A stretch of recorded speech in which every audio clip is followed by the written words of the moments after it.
me hearties. Oh, back for a beer review. You'll have to forgive me. I have got my pirate flag bandana on today because it was the Faversham Pirate Festival, which was quite fun, but it rained. And by fun, I mean kind of family fun. So it was a lot of family stuff with weird sea shanties and weird folk bands that play sea shanties and stuff, which I kind of liked. I thought that was cool. Shepherd Neame beers abound. Um, yeah, and yeah, it was all good apart from the rain. And it's July. My God, why is July so like windy and rainy and cold? It's just nuts. Anyway, you're not here for that. Although I'm going to keep the man down the road. Let's do it Mexican style. Hey, hey. No, that's not Mexican. That's something else. Anyway, got a beer review from the Midlands box. I know. I've only got a couple left. And today we are visiting Birmingham from these guys over here. Burning Soul. Not really sure about that, but they haven't got an article, so I'm still not 100% sure about it. Man, I can't see. There we go. Me arties. It's going to be one of those reviews. There we go. Burning Soul. And this is called Light Clockwork. And it says it's an orange IPA. And what makes it orange? Well, it's got orange style hops. It's got Amarillo and Simcoe in it. It's also got Enigma, which is one of those Australian ones that I think is like kind of winey. It's like grapey kind of thing. But yeah, Simcoe and Amarillo are definitely orange hops. I know exactly what they're like. And I even quite like it. It's a sort of weird, I'm not 100% sure what that thing is meant to be. It looks like a cartoon kind of thing, apart from the red. And there are those tattoos that you get that are red and black and white. They're sort of cartoony, but with a bit of red in.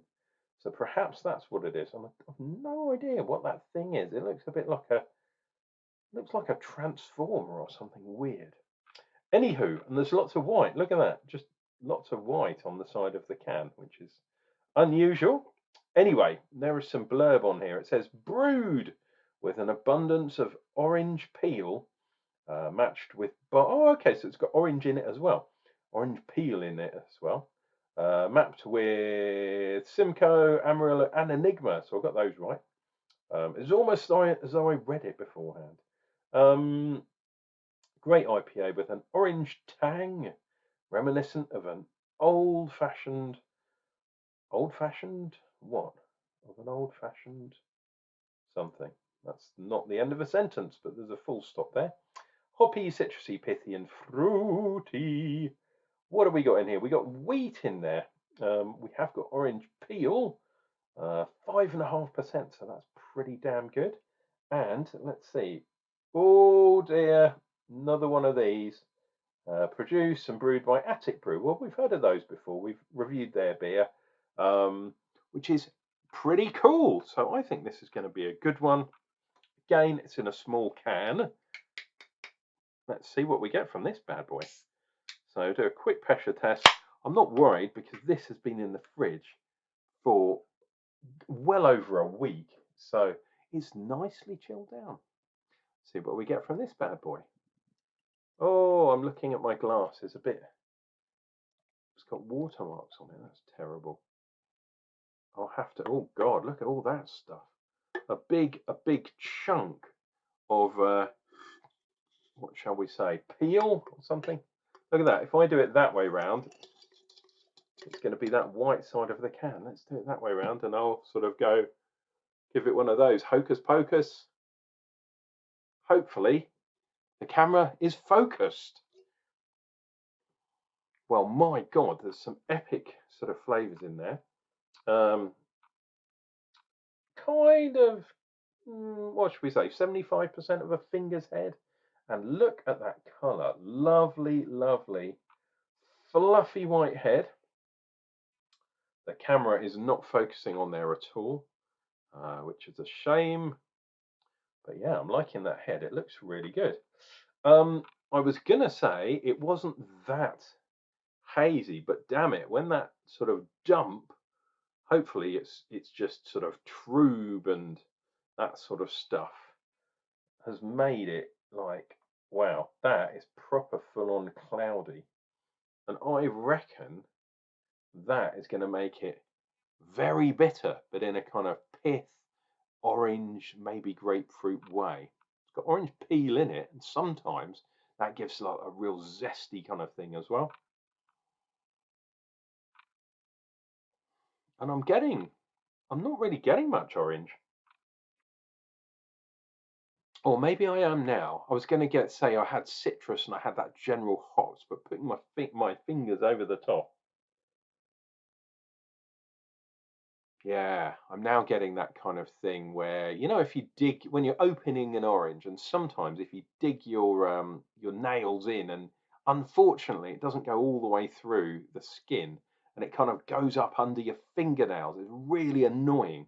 But you pull that off and you smell your fingers, and because you've covered them in all that oil from a nice fresh or juicy orange or satsuma or something like that, gets really under your fingers, and ugh, all that kind of oily stuff, that resiny stuff from the orange skin, from the peel.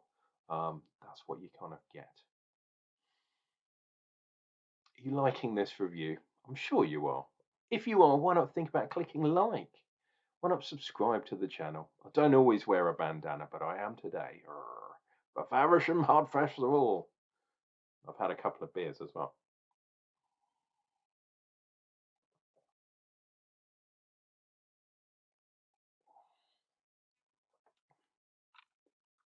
Wow.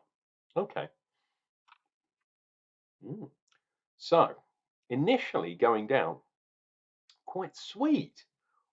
It has that orange thing, but it's also got a bit of sweetness, like kind of those orange kind of boiled sweets. Or maybe they weren't even orange. I can't remember what it was, but you could have those boiled sweets with that kind of orangey, citrusy kind of flavour. As soon as you swallow, my God, that bitterness really does kind of slap you in the face. I'm assuming that comes from the peel. Hmm. The kind of malt in here, it's not creamy because there's a lack of oats in there. It's all coming from the wheat, but it kind of gives it that kind of Vit beer thing. There used to be a fashion, and there probably is, especially for things like Blue Moon. I know that's not really a proper craft beer anymore because it's a macro. But there was a thing where you put a slice of orange or a segmented orange on the side of the glass and put it round. But orange does really work well with a kind of wit beer. So I'm not 100% sure what yeast they've used in here, but if they've been clever and they've used a type of kind of wit beer or that kind of a lagery Belgium style yeast, it does kind of taste like that. So maybe they've done that. Who knows? And there is even a nice, thick, tied line of head. And there is no oats in here at all. This is all from the wheat and the barley. Let me kind of smooth that out. Let's go in for some more.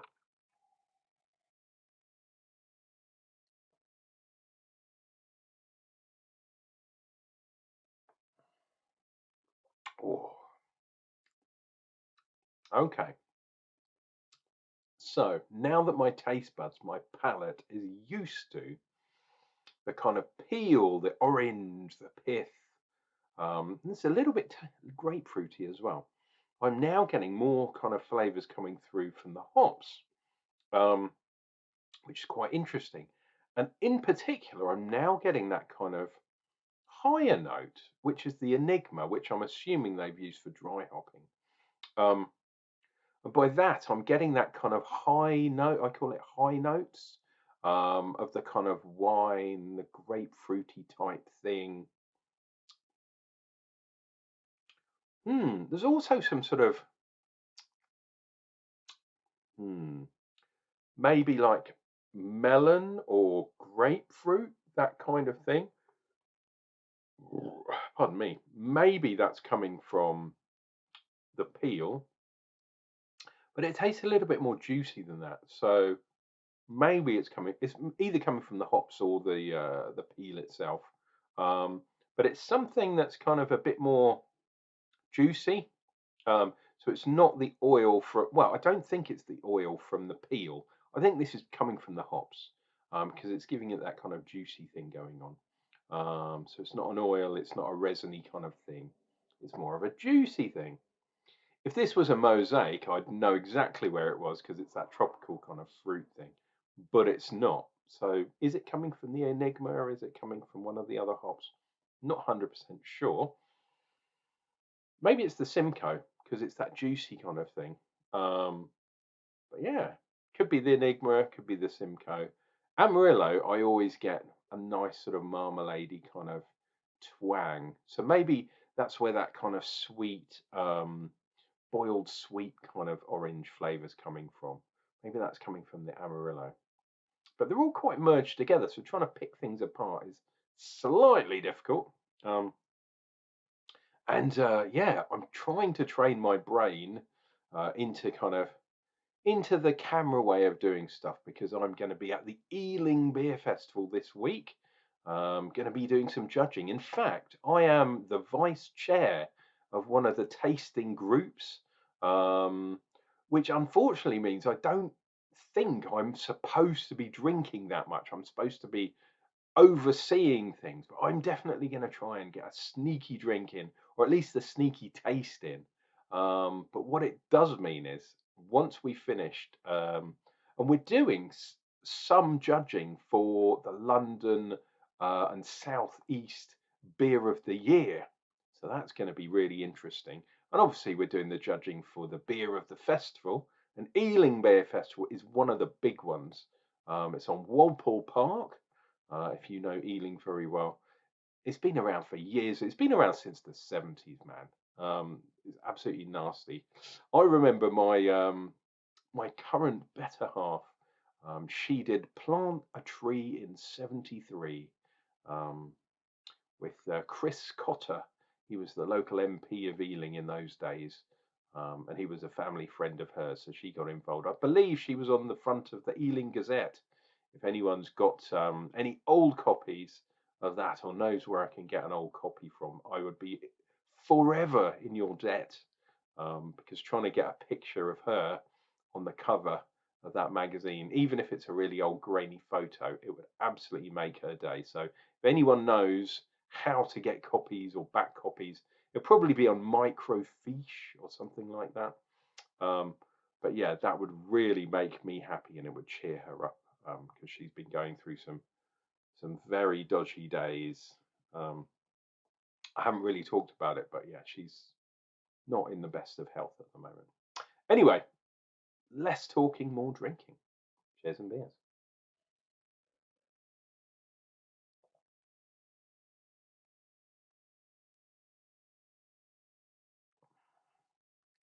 Oh,